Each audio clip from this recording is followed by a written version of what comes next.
ପାରିବି ଏବଂ ଏହା କରି ସୁଦ୍ଧା ବି ସେଥିରେ ବଦ୍ଧ ହେବି ନାହିଁ। ଭାବାର୍ଥ ଜୟ ଶ୍ରୀଲ ପ୍ରଭୁପାଦ କି ଜୟ। ହରେ କୃଷ୍ଣ। ଶ୍ରୀ ବ୍ରହ୍ମାଜୀ ଏକ ମନୋଧର୍ମୀ ହୋଇ ନିଜର ବ୍ୟକ୍ତିଗତ ଜ୍ଞାନ ବଳ ଉପରେ ଏବଂ ଭୌତିକ ବନ୍ଧନ ପ୍ରତି ନିର୍ଭରଶୀଳ ହେବାକୁ ଇଚ୍ଛା କଲେ ନାହିଁ। ପ୍ରତ୍ୟେକ ଶୁଦ୍ଧ ଭକ୍ତ ଚେତନାର ବଶବର୍ତ୍ତୀ ହୋଇ ଜାଣିବା ଉଚିତ ଯେ ବ୍ୟକ୍ତି କର୍ମ କରିବାରେ ଏକ ଯନ୍ତ୍ର ସଦୃଶ ଅଟେ। ଏକ ବଦ୍ଧ ଜୀବ ଭଗବାନଙ୍କର ତ୍ରିଗୁଣମୟୀ ମାୟା ହାତରେ ଏକ ଯନ୍ତ୍ର ଭଳି କାମ କରେ ଏବଂ ମୁକ୍ତ ଅବସ୍ଥାରେ ଜୀବ ପ୍ରତ୍ୟକ୍ଷ ଭାବରେ ଭଗବାନଙ୍କ ଇଚ୍ଛାର ଯନ୍ତ୍ର ହୁଏ। ଭଗବାନଙ୍କ ଇଚ୍ଛାର ଯନ୍ତ୍ର ହେବା ଜୀବର ସ୍ୱରୂପାବସ୍ଥାନ ଅଟେ। କିନ୍ତୁ ମାୟା ହାତରେ ଯନ୍ତ୍ର ହେବା ଜୀବ ପକ୍ଷରେ ଭବବନ୍ଧନ ଅଟେ। ବଦ୍ଧାବସ୍ଥାରେ ଜୀବ ଅଦ୍ୱୟ ସତ୍ୟ ଭଗବାନ ଏବଂ ତାଙ୍କର ବିଭିନ୍ନ କ୍ରିୟା ଉପରେ ମାନସିକ କଳ୍ପନା ହିଁ କେବଳ କରିଚାଲେ।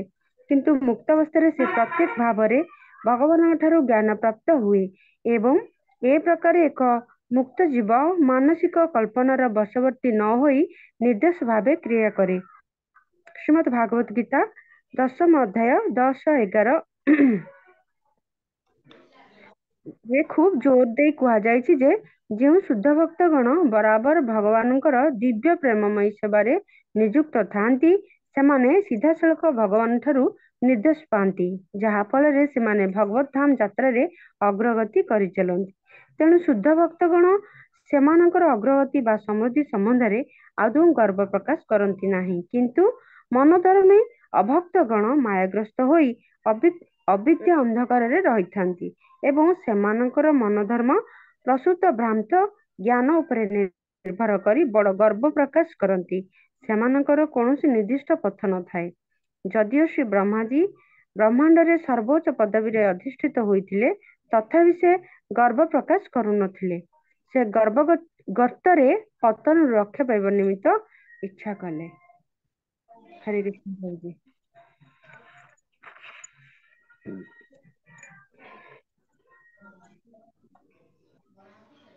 हरे कृष्ण। श्लोक नंबर 30 आगे पाठ करो।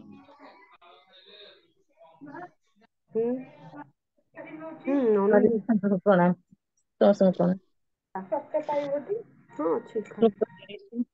ଯାବତ୍ ସୁଖ ସୁଖରୁଇବେ ସତେ କୃତ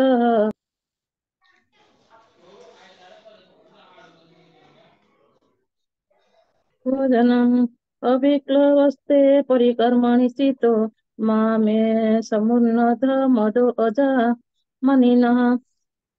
ଅନୁବାଦ। ହେ ଭଗବାନ, ହେ ଅଜ, ଆପଣ ଏ ବନ୍ଧୁ ଭଳି ଯେପରି ମୁଁ ଆପଣଙ୍କ ସହିତ ସମାନ ସ୍ତରରେ ମୋ ସହିତ କରମର୍ଦ୍ଦନ କରିଛନ୍ତି, ମୁଁ ବିଭିନ୍ନ ପ୍ରଜା ବା ଜୀବ ସୃଷ୍ଟି କ୍ରିୟାରେ ଏବଂ ଆପଣଙ୍କ ସେବାରେ ନିଯୁକ୍ତ ହେବି, ଏଥିରେ ମୋର କୌଣସି ବିକ୍ଷୋଭ ଉପସ୍ଥିତ ହେବ ନାହିଁ। କିନ୍ତୁ ମୁଁ ଆପଣଙ୍କୁ ପ୍ରାର୍ଥନା କରେ, ଏଥିରେ ମୁଁ ଯେପରି ଗର୍ଭୋନ୍ନତ ହୋଇ ନ ପଡେ, ଯେପରି ଏ ଭାବ ମୋର ଜାଗ୍ରତ ନ ହୁଏ ଯେ ମୁଁ ଭଗବାନ। ଭାବାର୍ଥ। ଶ୍ରୀ ବ୍ରହ୍ମାଜୀ ନିଶ୍ଚିତ ଭାବେ ଭଗବାନଙ୍କ ସହ ସାକ୍ଷ୍ୟ ରସରେ ସମ୍ବନ୍ଧିତ ଥାଆନ୍ତି। ଶାନ୍ତ, ଦାସ୍ୟ, ସାକ୍ଷ୍ୟ, ବାତ୍ସଲ୍ୟ ଏବଂ ମାଧୁର୍ଯ୍ୟ ଏବଂ ପଞ୍ଚରସ ମଧ୍ୟରୁ କୌଣସି ଏକ ରସରେ ପ୍ରତ୍ୟେକ ଜୀବ ଭଗବାନଙ୍କ ସହ ଶାଶ୍ୱତ ଭାବେ ସମ୍ବନ୍ଧିତ। ଆମେ ପୂର୍ବରୁ ଏ ପଞ୍ଚରସ କଥା ଆଲୋଚନା କରିଅଛେ। ଏଠାରେ ପରିଷ୍କାର ଭାବରେ କୁହାଯାଇଛି ଯେ ଶ୍ରୀ ବ୍ରହ୍ମାଜୀ ଭଗବାନଙ୍କ ସହ ସାକ୍ଷ୍ୟ ରସରେ ସମ୍ବନ୍ଧିତ ଅଟନ୍ତି। ଏକ ଶୁଦ୍ଧ ଭକ୍ତ ଉପଯୁକ୍ତ ପଞ୍ଚରସ ମଧ୍ୟରୁ କୌଣସି ଏକ ରସରେ ଭଗବାନଙ୍କ ସହ ସମ୍ବନ୍ଧିତ ହୋଇପାରେ। ଏପରି ବାତ୍ସଲ୍ୟ ରସରେ ମଧ୍ୟ ସମ୍ବନ୍ଧିତ ହୋଇପାରେ, ଅର୍ଥାତ୍ ଭଗବାନଙ୍କର ପିତା ମାତା ହୋଇପାରେ, କିନ୍ତୁ ଭଗବତ ଭକ୍ତ ସର୍ବଦା ଏକ ଦିବ୍ୟ ଭାବାପନ୍ନ ସେବକ ଅଟେ। କେହି ତାଙ୍କ ସହ ସମାନ ନୁହନ୍ତି କିମ୍ବା ତାଙ୍କଠାରୁ ବଡ ନୁହନ୍ତି। ଏହା ଭଗବତ ଗୀତାରେ ବାଣୀ ଅଟେ। ଯଦିଓ ଶ୍ରୀ ବ୍ରହ୍ମାଜୀ ଶାଶ୍ୱତ ଭାବେ ଭଗବାନଙ୍କ ସହ ସାଂଖ୍ୟ ରସରେ ସମ୍ବନ୍ଧିତ ଅଟନ୍ତି ଏବଂ ଯଦିଓ ସେ ପ୍ରଜା ସୃଷ୍ଟି ନିମିତ୍ତ ଏକ ଅତ୍ୟୁନ୍ନତ ପଦବୀରେ ଅଧିଷ୍ଠିତ, ତଥାପି ସେ ତାଙ୍କର ସ୍ଥିତି ପ୍ରତି ସଚେତନ ଅଟନ୍ତି, ଅର୍ଥାତ୍ ସେ ଏହା ଭଲ ଭାବରେ ଜାଣନ୍ତି ଯେ ସେ ଭଗବାନ ନୁହନ୍ତି କିମ୍ବା ସର୍ବଶକ୍ତିମାନ ନୁହନ୍ତି। ବ୍ରହ୍ମାଣ୍ଡ ମଧ୍ୟରେ ହେଉ ବା ବାହାରରେ ହେଉ, ଏହା ମଧ୍ୟ ବେଳେ ବେଳେ ସମ୍ଭବ ହୁଏ ଯେ କୌଣସି ବ୍ୟକ୍ତି ଯଦିଓ ଅତ୍ୟନ୍ତ ଶକ୍ତିଶାଳୀ ହୋଇ ଭଗବାନଙ୍କ ଠାରୁ ଅଧିକ ଶକ୍ତି ପ୍ରଦର୍ଶନ କରନ୍ତି, ତଥାପି ଶୁଦ୍ଧ ଭକ୍ତ ଏ କଥା ଜାଣନ୍ତି ଯେ ଏ ଶକ୍ତି ଭଗବାନଙ୍କର ବିଭୂତି ଅଟେ। ଏହା ଭଗବାନ ପ୍ରଦାନ କରିଛନ୍ତି ଏବଂ ଏ ପ୍ରକାର ଏକ ଶକ୍ତି ପ୍ରାପ୍ତ ଭକ୍ତ କେବେ ହେଲେ ପୂର୍ଣ୍ଣ ସ୍ୱତନ୍ତ୍ର ନୁହନ୍ତି। ଶ୍ରୀ ହନୁମାନଜୀ ଭାରତ ମହାସାଗରକୁ କୁଦା ମାରି ଡେଇଁ ଚାଲିଥିଲେ, କିନ୍ତୁ ଶ୍ରୀ ରାମଚନ୍ଦ୍ର ମହାପ୍ରଭୁଙ୍କୁ ସେତୁ ବାନ୍ଧି ଯିବାକୁ ପଡିଲା। ଏହାର ଅର୍ଥ ନୁହେଁ ଯେ ଶ୍ରୀ ହନୁମାନଜୀ ଶ୍ରୀ ରାମଚନ୍ଦ୍ର ମହାପ୍ରଭୁଙ୍କ ଠାରୁ ଅଧିକ ଶକ୍ତିଶାଳୀ ଥିଲେ। ବେଳେ ବେଳେ ଭଗବାନ ତାଙ୍କ ଭକ୍ତଙ୍କୁ ସାଧାରଣ ଶକ୍ତି ପ୍ରଦାନ କରନ୍ତି, କିନ୍ତୁ ଭକ୍ତ ଏକଥା ଜାଣନ୍ତି ଯେ ଶକ୍ତି ହେଉଛି ଭଗବାନଙ୍କର ଏବଂ ଭକ୍ତ ତାଙ୍କ ହାତରେ ଏକ ଯନ୍ତ୍ର ମାତ୍ର ଅଟେ। ଏକ ଶୁଦ୍ଧ ଭକ୍ତ କେବେ ହେଲେ ଅଭକ୍ତ ମାନଙ୍କ ଭଳି ଗର୍ବ ପ୍ରକାଶ କରନ୍ତି ନାହିଁ। ଅଭକ୍ତ ମାନେ ମିଥ୍ୟା ଧାରଣା ବଶବର୍ତ୍ତୀ ହୋଇ ଭାବନ୍ତି ଯେ ସେମାନେ ଭଗବାନ। ଏହା ବଡ ଆଶ୍ଚର୍ଯ୍ୟର କଥା ଯେ ଯେଉଁ ବ୍ୟକ୍ତି ପ୍ରତି ପଦକ୍ଷେପରେ ମାୟା ଠାରୁ ଲାତ ଖାଉଛି, ସେ କିପରି ଭୁଲରେ ଭାବୁଛି ଯେ ସେ ଭଗବାନ ବୋଲି ବା ଭଗବାନଙ୍କ ସହ ସମାନ ବୋଲି। ଏ ପ୍ରକାର ଭାବନା ବା ଧାରଣା ବଦ୍ଧଜୀବ ପ୍ରତି ମାୟାର ଶେଷ ଯନ୍ତା ଅଟେ। ମାୟାର ପ୍ରଥମ ଯନ୍ତା ହେଉଛି ବଦ୍ଧଜୀବ ପ୍ରଥମେ ଧନ ଓ ଶକ୍ତି ସଞ୍ଚୟ କରି ଏ ଭୌତିକ ଜଗତର ପ୍ରଭୁ ହେବାକୁ ଇଚ୍ଛା କରେ, କିନ୍ତୁ ପ୍ରଚେଷ୍ଟାରେ ସେ ଯେତେବେଳେ ହତାଶ ହୁଏ, ସେତେବେଳେ ସେ ଭଗବାନଙ୍କ ସହ ମିଶି ଭଗବାନ ହୋଇଯିବାକୁ ଇଚ୍ଛା କରେ। ଏହା ହେଉଛି ମାୟାର ଶେଷ ଯନ୍ତା। ଭୌତିକ ଜଗତରେ ଅତ୍ୟନ୍ତ ଶକ୍ତିଶାଳୀ ପୁରୁଷ ହେବା କିମ୍ବା ଭଗବାନଙ୍କ ସହ ମିଶି ଭଗବାନ ହେବା, ଏ ଉଭୟ ହିଁ ମାୟାର ଭିନ୍ନ ଭିନ୍ନ ଯନ୍ତା ଅଟେ। ଭଗବାନଙ୍କର ଶୁଦ୍ଧ ଭକ୍ତଗଣ ସମ୍ପୂର୍ଣ୍ଣ ରୂପେ ଭଗବତ ଚରଣାରବିନ୍ଦରେ ଶରଣାଗତି ଆତ୍ମା ହୋଇଥିବା ହେତୁ ସେମାନେ ମାୟାଯନ୍ତାର ଊର୍ଦ୍ଧ୍ୱରେ ଥାଆନ୍ତି। ଶ୍ରୀ ବ୍ରହ୍ମାଜୀ ଏକ ଶୁଦ୍ଧ ଭକ୍ତ ହୋଇଥିବା ହେତୁ ସେ ଏ ଭୌତିକ ଜଗତରେ ପ୍ରଥମେ ପ୍ରଭାବଶାଳୀ ଦେବତା ବା ଈଶ୍ୱର ହେଲେ ସୁଦ୍ଧା ଅଭକ୍ତ ମାନଙ୍କ ଭଳି ସେ ନିଜକୁ ଭଗବାନ ବୋଲି ଭାବନ୍ତି ନାହିଁ। ସେଇଥିପାଇଁ ଶ୍ରୀ ବ୍ରହ୍ମାଜୀ ଅନେକ ଆଶ୍ଚର୍ଯ୍ୟଜନକ କ୍ରିୟା କରିବାକୁ ସମର୍ଥ ହୁଅନ୍ତି। ଅଭକ୍ତଗଣ ଜ୍ଞାନର ସ୍ୱଳ୍ପତା ହେତୁ ଭଗବାନଙ୍କ ସହ ସମାନ ହେବାକୁ କିମ୍ବା ଏକ ହେବାକୁ ଭାବନ୍ତି। ତେଣୁ ଯେଉଁ ଲୋକମାନଙ୍କର ଜ୍ଞାନ ନାହିଁ, ଅର୍ଥାତ ଯେଉଁମାନେ ମିଥ୍ୟା ଧାରଣାର ବଶବର୍ତ୍ତୀ ହୋଇ ଭଗବାନ ହେବାକୁ ଇଚ୍ଛା କରୁଛନ୍ତି, ସେମାନେ ଶ୍ରୀ ବ୍ରହ୍ମାଜୀଙ୍କ ଠାରୁ ଶିକ୍ଷା ଗ୍ରହଣ କରିବା ଉଚିତ। ପ୍ରକୃତ ପକ୍ଷେ ଶ୍ରୀ ବ୍ରହ୍ମାଜୀ ଜୀବ ସୃଷ୍ଟି କରନ୍ତି ନାହିଁ। ଜୀବ ପୂର୍ବ କଳ୍ପରେ କରିଥିବା ତାର କର୍ମାନୁଯାୟୀ ଯେପରି ଶରୀର ଏକ କଳ୍ପରେ ଲାଭ କରିବ, ସେହି ଶରୀର ମାନଙ୍କର ଭିନ୍ନ ଭିନ୍ନ ପ୍ରକାର ଶରୀର ରୂପ ଦେବା ପାଇଁ ସୃଷ୍ଟି ପ୍ରାରମ୍ଭରେ ଶ୍ରୀ ବ୍ରହ୍ମାଜୀଙ୍କୁ ଶକ୍ତି ପ୍ରଦାନ କରାଯାଏ। ଶ୍ରୀ ବ୍ରହ୍ମାଜୀଙ୍କ କାମ ହେଉଛି ଜୀବମାନଙ୍କୁ ନିଦ୍ରାରୁ ଉଠେଇବା ଏବଂ ସେମାନଙ୍କୁ ଉପଯୁକ୍ତ ଧନ୍ଦାରେ ଲଗାଇବା। ଶ୍ରୀ ବ୍ରହ୍ମାଜୀ ତାଙ୍କ ମନ ମୁତାବକ ବିଭିନ୍ନ ଜୀବ ସୃଷ୍ଟି କରନ୍ତି ନାହିଁ, କିନ୍ତୁ ଜୀବମାନଙ୍କର ପ୍ରାରବ୍ଧ କର୍ମ ଅନୁଯାୟୀ ଯେଉଁ ପ୍ରକାର ଶରୀର ଯେ ପାଇବାର କଥା, ସେହି ପ୍ରକାର ଶରୀର ଜୀବମାନଙ୍କୁ ଦେବା ପାଇଁ ଶ୍ରୀ ବ୍ରହ୍ମାଜୀଙ୍କୁ ଦାୟିତ୍ୱ ଦିଆଯାଇଥାଏ। ତେଣୁ ବ୍ରହ୍ମାଜୀ ପ୍ରତ୍ୟେକ ଜୀବକୁ ତାର ପ୍ରାପ୍ୟ ଶରୀର ଦିଅନ୍ତି, ଯାହା ଫଳରେ ସେ ଜୀବ ସେ ଶରୀର ଅନୁଯାୟୀ କର୍ମ କରିବ। ଏସବୁ ସତ୍ତ୍ୱେ ଶ୍ରୀ ବ୍ରହ୍ମାଜୀ ଏ ବିଷୟରେ ଚେତନାଶୀଳ ଥାଆନ୍ତି ଯେ ସେ ଭଗବାନଙ୍କ ହାତରେ ଏକ ଯନ୍ତ୍ର ସଦୃଶ କାର୍ଯ୍ୟ କରୁଛନ୍ତି। ଏହି ଭାବନା ଯୋଗୁଁ ସେ ନିଜକୁ ପରମ ଶକ୍ତିଶାଳୀ ଭଗବାନ ବୋଲି ଭାବନ୍ତି ନାହିଁ।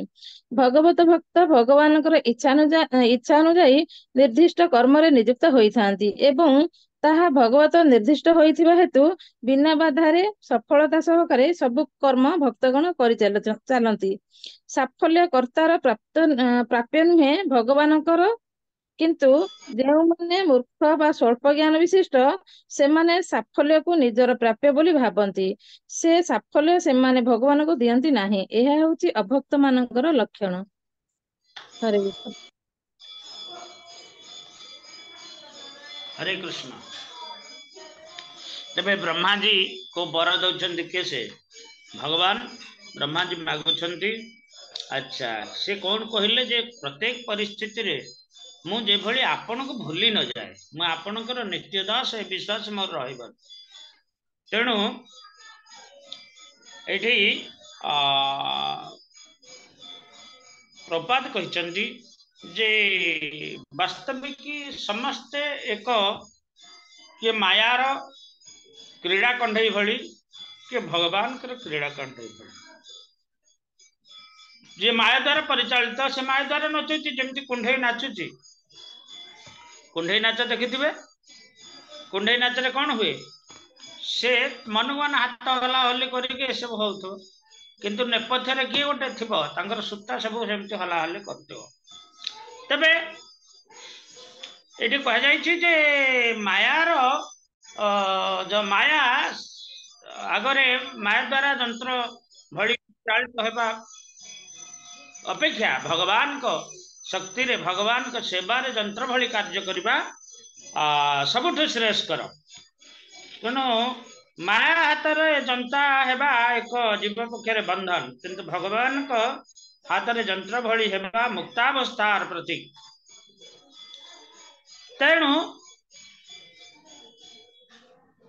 ये कहुई भगवान जो अंतरंगा शक्ति अच्छी से अंतरंगा शक्ति द्वारा आमे प्रभावित हुई तार बशवर्ती हुई भगवान के सेवार सर्वदा नियुक्त हेले आमे ये मायर प्रतिक्रिया आमे मुक्त हो पारिबा। तापरे श्लोक नंबर 30 रे कहले, हे भगवान अज आपण को एक बंधु भली अर्थात मो सहित करमर्दन करुछंती सुहृद सर्वभूतानां मां शांति रुछति। मु विभिन्न जीव सृष्टि करी क्रिया रे एवं आपण के सेवारे नियुक्त हेबी। एथिरे मोर कौनसी विक्षोभ उपस्थित हेब नाही, किंतु मु आपण प्रार्थना करे एथिरे मु गर्वोन्नत होई न पड़े। आपण ए भाव मोर जागृत न हुए, जेपरी ए भाव मोर जागृत न हुए से भली कृपा मो प्रति प्रदान करूँ। तेणु एठी कौन होइछि ना भगवान एठी भगवान कौन करुछंती सही ज्ञानटा तांको देइछंती जद्वारा तांकर स्वरूप विस्मृति केबे हेनी। आ ब्रह्मा केतेबेले कहनाहंती जे मो भगवान, अन्य माने कहंती ब्रह्मा भगवान, किंतु ब्रह्मा वास्तविक भगवान नहंती। ध्येय सदा परिभग्न अभीष्ट बहुहन तीर्थास्पदम शिव विरंचि नूत शरण्य, शिव विरंचि नूत शरण्य अर्थात जहां अंकठारे प्रपन्न होंती ध्येयम सदा परिभग्न अभीष्ट बहुहन से भगवान कर से महापुरुषंकर पाद पद्म को मु वंदना करछे। वंदे महापुरुष ते चरणार बिंद। तेणु ये कह जाइछि जे ये जो रस युक्त ही भगवान को सहित संबंध, भगवान को सहित संबंधित नहले आमे सुप्रीम पावर सहित कनेक्ट नहले तबे कौन हम आमे मुक्त हो पारिबानी कि भगवत भक्ति रे अग्रगति करि परिबा नहीं। तेणु सुप्रीम पावर सहित आमे कनेक्ट हम। ये कनेक्शन किए करंती हरे कृष्ण भगवान सहित जीवर संपर्कता किए स्थापन करंती मीनाक्षी देवी माता जी गुरुदेव। हरे कृष्ण गुरुदेव भगवान सहित आमर संपर्क संयुक्त कर दियंती, जोग कर दियंती। तेणु से गुरुदेव कृपारू आमे गोटे रसर बशवर्ती हुई भगवान का सेवारे नियुक्त हेबा उचित। ये जो पांच रस कथा कह जाइछि, ये पांच रस रे की हैला पांच रस रे तो पांच प्रकार भक्त अछंती, किंतु ये ब्रह्मा जी सख्य रस रे भगवान के सहित युक्त होइछंती। आ से केतेबेले ये ब्रह्मांडर विधान करता हेले मध्य से केतेबेले हेले भगवान को भूली नहंती बाबा निज को भगवान बोली कहि नहंती। आ गोटे कथा एठी कहगला जे भगवान एक शुद्ध भक्त एक कथा जानिछि जे ये शक्ति भगवान कर विभूति अटे, यह भगवान प्रदान करछंती। ये प्रकार एक शक्ति भक्तर केबे हेले पूर्ण स्वतंत्र नुहंती। ब्रह्मा जी केबे स्वतंत्र नुहंती।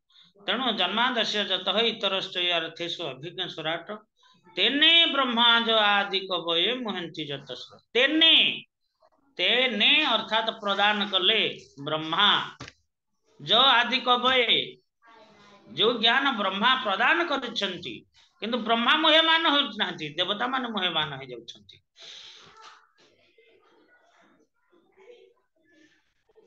तेणु ये भगवान ये जो शक्ति प्रदान करछंती, ये प्रकार एक शक्ति भक्त केबे हेले पूर्ण स्वतंत्र नुहंती। जेते शक्तिशाली हेले मध्य जीव केतेबेले स्वतंत्र नुहे। श्री हनुमान जी भारत महासागर को कुदा मारी डेई चलले, किंतु श्री रामचंद्र महाप्रभु सेतु बंध बांधी जीवाक पड़ला। यार अर्थ नुहे श्री हनुमान जी श्री रामचंद्र महाप्रभु ठारू अधिक शक्तिशाली। बेले बेले भगवान तांकर भक्त को असाधारण शक्ति प्रदान करती, किंतु भक्त एक कथा जानती जे शक्ति होची भगवान कर एवं भक्त हाथ रे भक्त तांका हाथ रे एक जंत्र मात्र। अर्जुन अर्जुन तो स्वर्ग को जाइछले स्वदेह राजसी जगह बेले पृथ्वी को धारण करथिले धनुबल रे। एडे एडे बड़ बड़ काम भी अर्जुन करि पारिथिले, किंतु हेले मध्य से केतेबेले कहि नांति जे मो भगवान। एठी मायार जो जनता कथा प्रपात एठी कहउचंती जे धन संग्रह करिवा, शक्ति संचय करिवा, भौतिक जगतर प्रभु हवा, एटा होची मायार प्रथम जनता। किंतु श्रेष्ठ जनता हला कोन ना जेतेबेले से शक्तिशाली हेई निजको भगवान बोली विचार करे बा भगवान सहित मिसी एक ही जुआ विचार करे, से सेतेबेले मायार शेष जनता रे पड़े। तेणु शुद्ध भक्त केतेबेले भगवान सहित एक हबाकू चाहे नाही, से कहे मु कृष्णकर नित्य दास। यही परिभाव रे श्री ब्रह्मा जी भगवान ठारू जो ज्ञान प्राप्त हेले, तो द्वारा केबे माया जगत रे प्रजा सृष्टि कले मध्य केबे हेले भगवान को भूली नाहंती, कौन सी परिस्थिति रे मध्य भूली नाहंती। हरे कृष्ण। श्लोक नंबर 31 रे भगवान कौन कहउछंती पाठ करंतु। रासाराणी माताजी हरे कृष्ण। माताजी प्रभुजी मान को दंड प्रणाम। श्लोक नंबर 31 श्री भगवान उवाच ज्ञानं परम गृहं मेदद विज्ञान समन्वितम् सरहस्यं तदंगं च तग्रहणं गदितं मया। ज्ञानं परम गृहं मेदद विज्ञान समन्वितम् सरहस्यं तदंगं च गृहाण गदितं मया। श्री अनुवाद। श्री भगवान कहिले मो संबंधीय ज्ञान जहा शास्त्र मानकरे वर्णना करा जाइछि अत्यंत गुप्त अटे। याहाकू भक्ति जोगो समन्वित होई बुझिबाकू पड़िबो। से संबंधीय आवश्यक अंग कथा मो द्वारा व्याख्या करा जाउअछि। तुमे बड़ यत्न सहकारे याहाकू ग्रहण कर। भावार्थ। ए ब्रह्मांड रे श्री ब्रह्मा जी हेउछंती भगवानकर एक उन्नत भक्त। सेहिथिपाई भगवान तांकर चारोटी प्रधान ओ गुरुत्वपूर्ण प्रश्नर उत्तर देले। भगवानकर से उत्तर को चतुर् श्लोकी भागवतम चारोटी श्लोकरे कुहा जाइथिबा मौलिक भागवतम बोली कुहा जाए। श्री ब्रह्मा जीकर चारोटी प्रश्न विमुक्त मते अटे। एक रे अचित चित संबंधरे भगवानकर रूप बा प्रकाश मान किपरि। दुई रे किपरि भगवानकर विभिन्न शक्ति काम करुछंती। तीन रे भगवान तांकर विभिन्न शक्ति साहाय्य रे किपरि क्रीड़ा करंती। चारि रे श्री ब्रह्मा जी को जो दायित्व दिया गला ताहा से किपरि संपादन करिवे, से संबंधरे ताकू किपरि उपदेश दिया जाई पारे। ए सब प्रश्नर जो सब उत्तर दिया जीवो से सबुर उपक्रमणिका बाबदरे ए श्लोकरे अवतारणा करा जाई अछि। एथिरे श्री भगवान श्री ब्रह्मा जी को कहउछंती जे तांक संबंधीय ज्ञान अर्थात अद्वय सत्यंक संबंधीय ज्ञान जहा वैदिक शास्त्र मान करे दिया जाई अछि अत्यंत सूक्ष्म और गृह अटे। यहाकू साधारण लोक बुझी पारिब नाही। व्यक्ति भगवान को कृपा लाभ करी आत्मानुभूति लाभ न कले यह बुझी पारिब नाही। भगवान कहउछंती जे से जे परि ए प्रश्न मानकर उत्तर देउछंती सेही परि भावरे अर्थात मौलिक रूपे यथानुरूप श्री ब्रह्मा जी ताहा ग्रहण करिबा उचित। एहार तात्पर्य हेउची भगवान का संबंधीय दिव्य ज्ञान भगवत कृपारु ही लाभ करा जाई पारे। अर्थात भगवान कृपा करी ଜଣାଇଲେ ବ୍ୟକ୍ତି ତାହା ଜାଣିପାରିବ। ବିଶିଷ୍ଟ ଜଡ଼ବାଦୀ ଦାର୍ଶନିକ ମାନଙ୍କର ମାନସିକ କଳ୍ପନା ଦ୍ୱାରା ଅଦୋ ସତ୍ୟ ଭଗବାନ କେବେ ହେଲେ ବୋଧଗମ୍ୟ ହୋଇପାରିବ ନାହିଁ। ବ୍ରହ୍ମବାଦୀ ବା ମନୋଧର୍ମୀ ଦାର୍ଶନିକ ଗଣ ଖୁବ୍ ବେଶୀ ହେଲେ ନିର୍ବିଶେଷ ବ୍ରହ୍ମ ସ୍ତର ପର୍ଯ୍ୟନ୍ତ ପହଞ୍ଚି ପାରନ୍ତି, କିନ୍ତୁ ଭଗବାନଙ୍କ ସମ୍ବନ୍ଧୀୟ ପୂର୍ଣ୍ଣ ଦିବ୍ୟ ଜ୍ଞାନ ନିର୍ବିଶେଷ ବ୍ରହ୍ମ ଜ୍ଞାନର ବହୁ ଊର୍ଦ୍ଧ୍ୱରେ। ଏଇଥିପାଇଁ ଏହାକୁ ପରମ ଜ୍ଞାନ ବୋଲି କୁହାଯାଏ। ଅନେକ ମୁକ୍ତ ଜୀବଙ୍କ ମଧ୍ୟରେ କେହି ଜଣେ ଭଗବାନଙ୍କୁ ବୁଝିବା ପାଇଁ ଯୋଗ୍ୟତା ହାସଲ କରିପାରେ।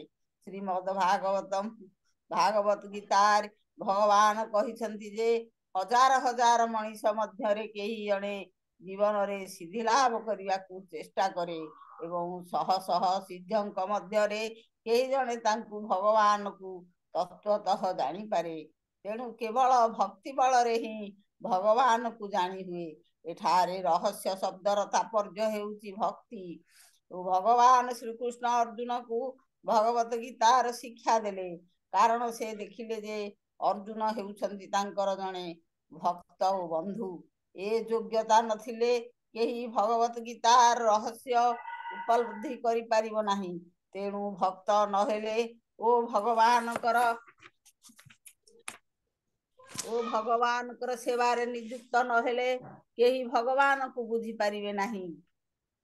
ଏହାର ରହସ୍ୟ ହେଉଛି ଭଗବତ ପ୍ରେମ। ଭଗବାନଙ୍କୁ ବୁଝିବା ନିମିତ୍ତ ଏହା ହେଉଛି ପ୍ରଧାନ ଯୋଗ୍ୟତା। ଭଗବତ ପ୍ରେମ ସ୍ତର ଲାଭ କରିବାକୁ ହେଲେ ସାଧନ ବିଧି ଅନୁସରଣ କରିବାକୁ ପଡ଼ିବ।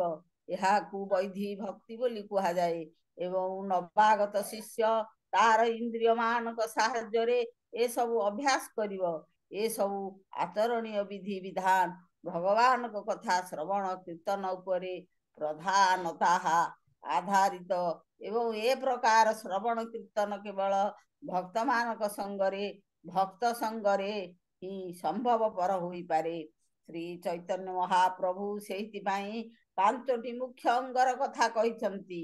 ତନ୍ମଧ୍ୟରୁ ପ୍ରଥମଟି ହେଉଛି ଭକ୍ତ ସଙ୍ଗ ବା ସାଧୁ ସଙ୍ଗ, ଦ୍ୱିତୀୟଟି ହେଉଛି ଭଗବାନଙ୍କର ନାମ କୀର୍ତ୍ତନ, ତୃତୀୟଟି ହେଉଛି ଏକ ଶୁଦ୍ଧ ଭକ୍ତଙ୍କ ମୁଖରୁ ଭଗବତମ୍ ଶ୍ରବଣ, ଚତୁର୍ଥଟି ହେଉଛି ଭଗବାନଙ୍କର ଲୀଳାକ୍ଷେତ୍ର ବା ମଥୁରା ବାସ ଏବଂ ପଞ୍ଚମଟି ହେଉଛି ଶ୍ରଦ୍ଧା ସହକାରେ ଶ୍ରୀମୂର୍ତ୍ତିର ସେବା।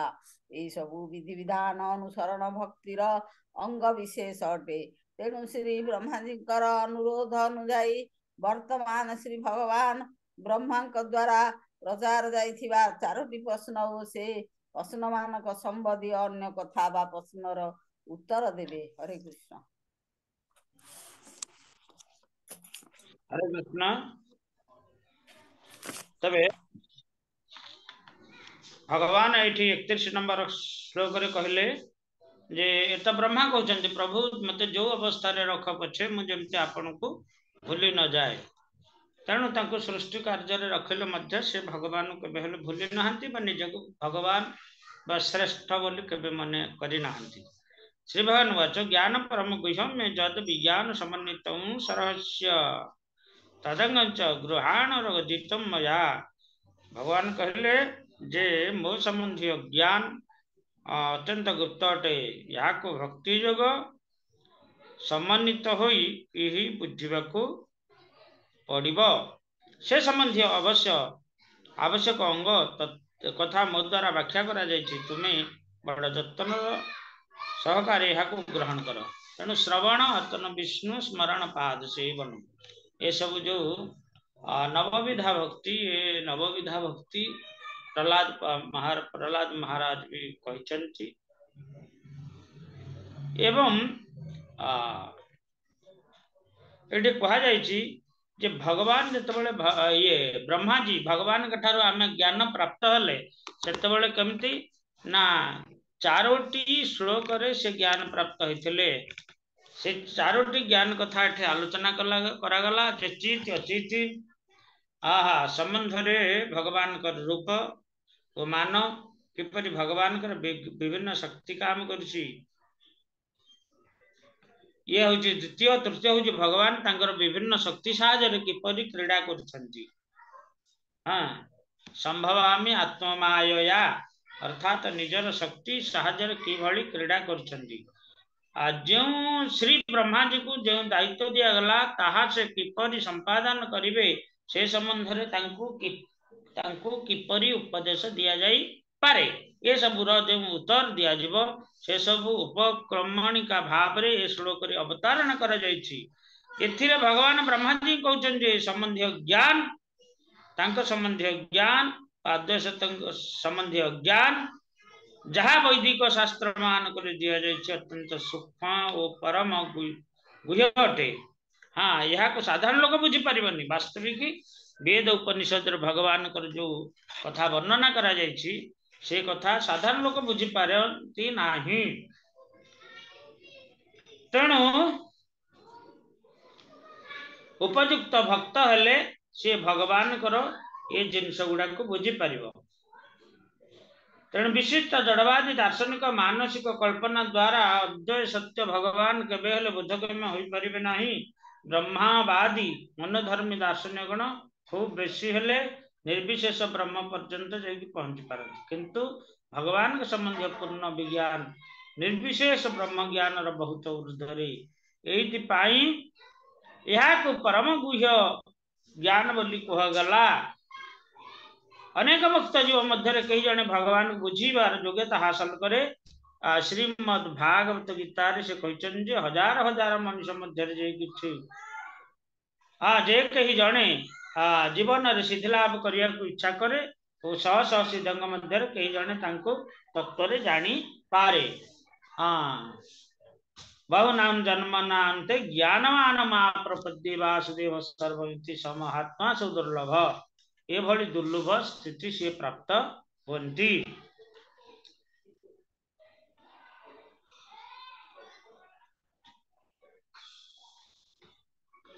तत्परे भगवान को हाँ ये कहगला जे भक्त नहले वो भगवान कर सेवारे नियुक्त हले नहले केही भगवान को बुझी पारिबे नहीं वास्तविक सत्य कथा भगवान सहित केवल जे मुखस्थ करी कहीदेवा सेटा नुहे उभय प्रैक्टिकली भगवान के सेवारे नियुक्त हवा आउ भक्त हवा ताहले भगवान को हम बुझी पारिबा यार रहस्य होची भगवत प्रेम जेतेबेले व्यक्ति भगवत प्रेम पथरे अग्रगति करे दीक्षित हो जाए आउ ता संगे संगे विभिन्न श्रवण कीर्तन अर्चन बंदन ए सब करे नाम जप करे इत्यादि करे सेतेबेले कौन हुए ना तार योग्यता आस्ते आस्ते वृद्धि प्राप्त हुई सी कौन करे ना भगवत प्रेम लाभ करे जहाँकि परम पुरुषार्थ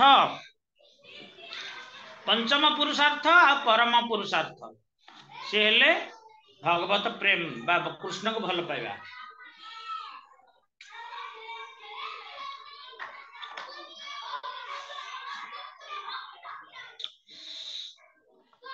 तेणु भगवत प्रेम स्तर लाभ करने को हेले साधन विधि अनुसरण करने को पड़ो से तो ब्रह्मा जी 1000 दिव्य वर्ष तपस्या करने पड़ा या वैधि भक्ति कह जाए यह नवागत शिष्य तार इंद्रियमान साहाय्य सब सब अभ्यास कर सब आचरणीय विधि विधान भगवान कथा श्रवण कीर्तन पर प्रधानतः आधारित ये प्रकार श्रवण कीर्तन के भेले भक्तमान संगरे भगवान भक्तमान संगरे ही संभवपर हो पारे श्री चैतन्य महाप्रभु ए 5टी मुख्य अंगर कथा कहते तन्मध्यरु प्रथम हेउछि भक्त संग बा साधु संग आदौ साधु संग तथा भजन क्रिया अर्थात भगवान का नाम कीर्तन तृतीयटी हूँ शुद्ध भक्त मुखरु भागवत कथा श्रवण चतुर्थ हूँ भगवान लीला क्षेत्र बा मथुरा इत्यादि धाम दर्शन बा बास कर पंचमटी हूँ श्रद्धा सहकार मूर्तिर अर्चा विग्रह सेवा कर सब विधि विधान अनुसरण करी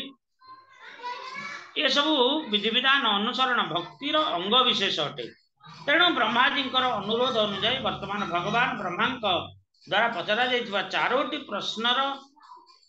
प्रश्न और से प्रश्नर संबंधी अन्य कथा बा प्रश्नर उत्तर देबे ब्रह्मा पचारुछंती भगवान उत्तर देबे तेणु यही भली भाव में ब्रह्मा जी ज्ञान प्राप्त हेले आ भगवान को कौन सी परिस्थिति मध्य से भूली जाई नाहंती। एहीपरि भाव में आम 1 2 3 श्लोक द्वितीय स्कंद नवम अध्याय आलोचना कले। ये जो मुख्य पॉइंट गुड़िक प्रपात लिखिं आम समस्ते ये जिनसा मन रखा पड़ो। हाँ आमर लक्ष्य हूँ भगवत प्रेम कृष्ण प्रेम लाभ करवा हूँ ये समयर प्रकृत सर्वोच्च स्थिति। बहुनाम जन्म नामते ज्ञानवान महाप्रकृति वासुदेव सर्वंगीति समाहात्मा सुदुर्लभ। ये दुर्लभ स्थिति प्राप्त हुए दीर्घ दिन धरी साधन भक्ति अभ्यास करिया परे तापरे जो योग्यता हासिल करे तापरे ये भली स्थिति को से आसे। हाँ यही भाव में आम यह वर्तमान आस्वादन कले। एते कौन सी लीला नहीं केवल तत्व जिनस गुड़िक आलोचना करा जाउछि। प्रपात मध्य तांकर भाष्य सुंदर भाव व्याख्या करिसेंति। तेणु यही भाव में आम आलोचना कले। काली श्लोक नंबर 32 रे प्रवेश करवा। हरे कृष्ण। जय श्री प्रभुपाद उपस्थित गौर भक्त वृंद निताय गौर प्रेमानंदे। हरि हरि बोल। कार किसी प्रश्न अच्छी कि? हरे कृष्ण।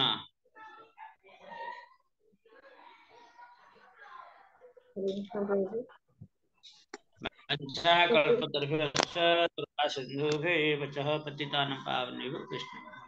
हरे कृष्ण। समस्त दंडवत प्रणाम। हरि बोल।